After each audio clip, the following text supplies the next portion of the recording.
AI data centre. Data centre आप देखोगे Google से जो भी आप सर्च करते हो डेटा ही तो है। अभी भाई साहब फराना जी सर्च करते हैं कि 2025 में हमारा सिलेक्शन होगा कि नहीं होगा, तो भाई साहब गूगल इनसे बोलेगा फराना जी आप बहुत अच्छे इंसान हैं, बहुत अच्छा नाम है, आपके भाग्य में लिखा है कि 2026 में एसडीएम बन सकते हैं। अब गूगल को जैसे डेटा मिलेगा वैसा भाई साहब वो बता देगा। हमने भाई साहब गूगल से पीड़ित हम बहुत रहे। जब हम तैयारी करते थे या कॉलेज में थे 2014-2015 में, तो हमें स्ट्रेस होता था कि सिर में थोड़ा दर्द हुआ, और भाई साहब हमने गूगल बाबा से पूछा कि मुझे सिर में दर्द क्यों हो रहा है। गूगल बाबा का एक ही आंसर होता था लगता है कि आपके सिर में कैंसर हो गया है या तो भाई साहब कोई ट्यूमर हो गया है। मैं तुरंत एक पैनिक अटैक होता था कि अब क्या होगा, ना तो घर में पैसा है ना जॉब है, और भाई साहब क्या होगा, कर्ज पहले ही से है।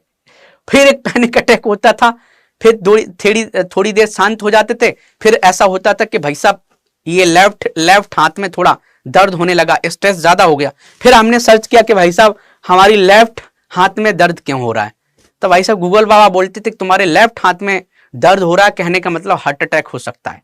फिर भाई साहब पैनिक अटैक होता था। तो गूगल बाबा ने कभी हमें पॉजिटिव आंसर दिया ही नहीं। फिर बाद में समझ में आया कि गूगल बाबा तो भाई साहब डेटा पर काम कर रहे हैं कि जैसा डेटा यहाँ पर रखा है वैसे ही जवाब मिलेगा।